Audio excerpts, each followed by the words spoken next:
kisses are hers and here's three's company too. Welcome to episode 3. That song always makes me think fondly of the late Suzanne Summers. May she rest in peace. This just in, Suzanne Summers is not dead. I had to Google that. Who cares? I would like to take this opportunity to sincerely apologize for the long hiatus between episodes. When I first began this little adventure, my schedule had a bit more flexibility. Why? Because I was unemployed and very bored. Why? Because of this anemic Obama economy. And partly because I dropped out of law school. But mostly it was this anemic Obama economy. For the past 3 weeks, I have once again become a contributing member of society. And as great as that feels, it has cut into my Republican time. I promise it won't happen again. I promise to try. It'll probably happen again. The biggest issue with having such a gap between episodes is that so much has happened since last time, and I just want to talk about everything. But we'll move fast and only cover the most exciting topics. Let's talk about sex, baby. Oh, no, that is for the series finale. Stay tuned. To cover everything that has happened in the last 3 weeks would make for a really long video. Almost as long as Rand Paul's filibuster. But I'll make it just long enough to get the job done. Unlike Rand Paul's filibuster. Would you like some aloe vera? You just got burned. That brings us to our first story. I've been making fun of it because that's what I do, but last week's filibuster was absolutely amazing to watch and was a beautiful demonstration of our government working the way that the Constitution designed it to function. And even though Rand Paul didn't break the record in length, 24 hours, 18 minutes, when the Democrats tried to block the Civil Rights Act, nobody seems to want to talk about that little tidbit. And even though his ultimate goal, blocking the confirmation of CIA Director John Brennan, was not achieved, and even though we still don't have a totally satisfactory answer on the perceived constitutionality of this administration's right to kill Americans on our own soil with drones and without due process, I deem the filibuster a success. That doesn't make sense. Here's why, Ron Burgundy. People were paying attention. It was exciting. The issue got significant buzz. And even if it was just for a second, people from both parties took a step back and looked at the dangerous potential for overreach that comes with this kind of power.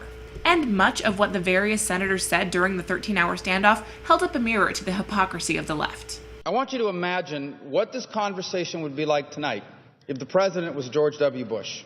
That sentiment sounds pretty familiar. If anyone wants to go back and re-watch episode 2 and comment on my incredible foresight, you're welcome to. Overall, the filibuster was inspiring, and it caused me to reevaluate my somewhat lukewarm opinion of Rand Paul. And the bonus was that it made a whole bunch of people look up what a filibuster was, which I think will improve the reception of Filibrewster, the politically themed coffee shop I've dreamed of since high school. The sizes would be conservative, moderate, and liberal. And your drink options would be named after different public figures. So like the white mocha would be the Obama. And hey, need an extra shot of espresso? Ask for a stimulus package. I don't actually know how to make lattes. Just wordplay. So the actual business plan, as it stands, is kind of rough. We don't have time for this. On to the next story. There was a lot of hype leading up to the sequester. Every time the president would talk about it, I'd be like,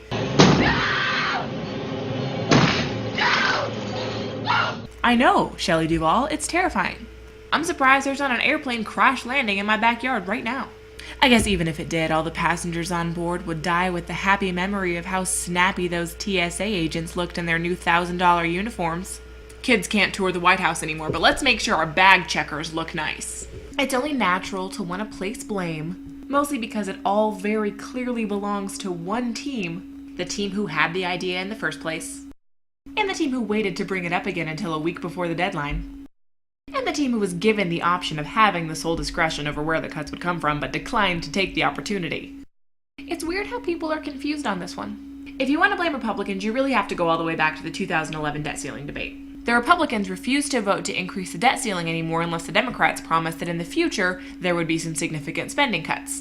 And they were so stubborn about it. They were like, "You shall not pass!" And the Democrats were like, "Shut up! Shut up! Shut up!" and thus the sequester was born. So if that's where you think the blame lies, I'm happy to take it.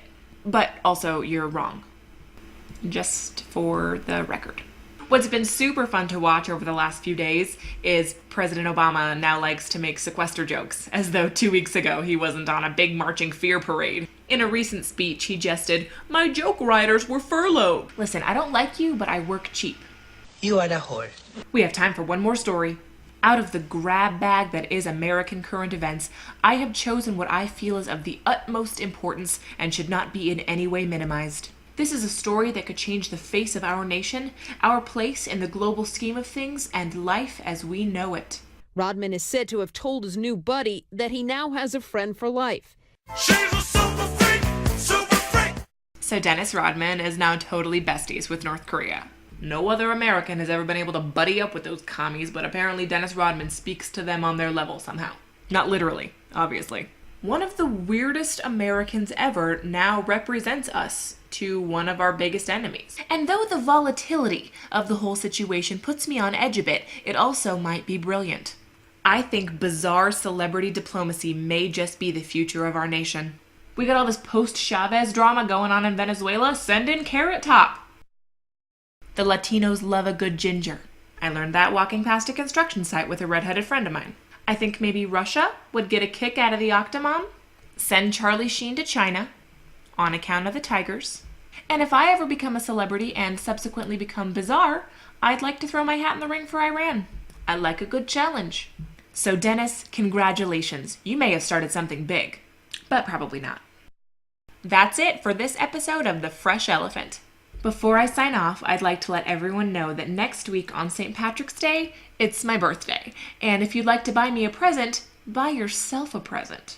What are you talking about, Willis? The Fresh Elephant now has an official line of merchandise available for purchase on Zazzle, and I would love for each of you to own a piece. All proceeds go towards giving this show a less pathetic production value. Thanks for watching, and I hope to see you all again next week when I talk about my lovely home state of Colorado and how from all angles it seems to be going absolutely freaking crazy.